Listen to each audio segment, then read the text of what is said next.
Hi there, my name's Krista Daneluz Vieira, and in one of the last episodes, I was chatting a little bit about how we don't have to settle for this idea or this belief that you can't make money as a yoga teacher. And I want to talk a little bit about what the strategy can look like when you're starting to create an abundant career for yourself as a yoga teacher. There are so many different things that you can do to start to grow your connection with your clients and start to build up some different revenue streams. I always say have 3 revenue streams. So making sure that you're not just focusing on one area, putting all your eggs in one basket. For example, you may have seen the yoga teacher that goes out there and they start picking up a lot of classes at studios. They start running a lot of drop-in classes. They're at multiple studios. They're driving around all over the place. Maybe they're teaching 15 classes a week.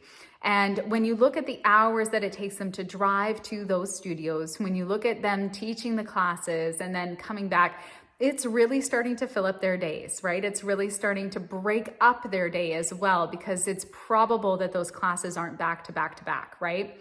So this is starting to really stretch the yoga teacher thin, and they're doing all of the same things. So every class is going to have a little bit of demoing, even if you're doing gentle classes and flow classes.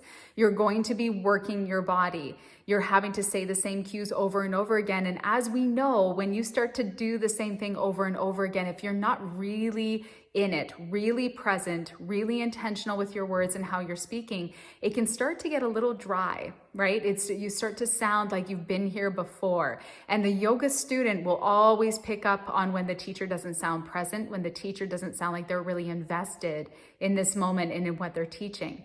So it can start to get burnt out, right? This is the burnout that we experience when we're teaching too much and not diversifying what we're doing as teachers. But just because you have your certification as a yoga teacher, that doesn't mean that all you can do is just teach yoga classes. So now we can actually take yoga classes and put them into 2 different places. It's become very prominent for people to teach yoga online and to run some classes where you can have a nice setup at your home, and then you can also drive into a studio, or you can rent space at a community center and run some classes there. So now you've got 2 platforms. You're online, you're in person, but you're still doing a lot of this jumping around teaching yoga classes the same type of way all the time.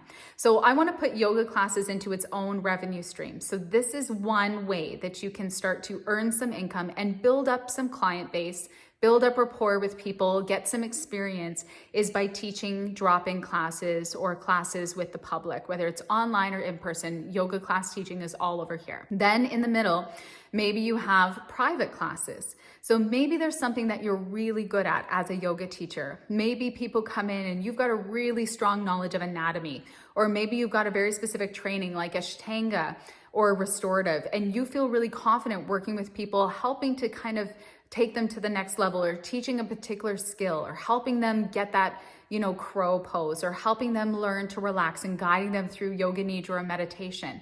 Maybe there's something that people really want to focus on. They just feel comfortable working with you one-on-one.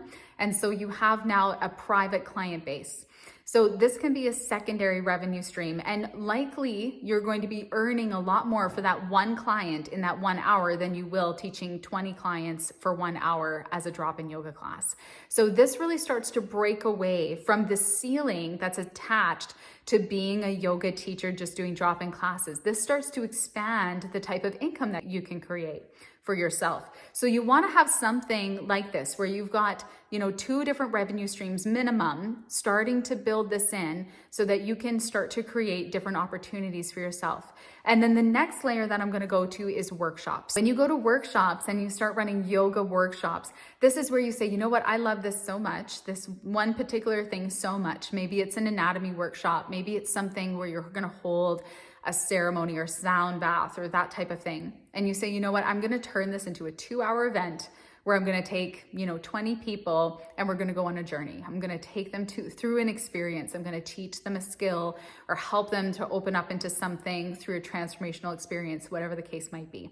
And so you hold a workshop, and maybe you do the workshop once a month. Maybe you have a couple of different workshops, which would be ideal, that you start to cycle through at different yoga studios so that you don't kind of deplete the number of people who want to come every month, and you start to move that around. When you look at actually running workshops, the potential that has to bring income in, that can really start to break you away from this yoga class revenue stream and how much you can earn.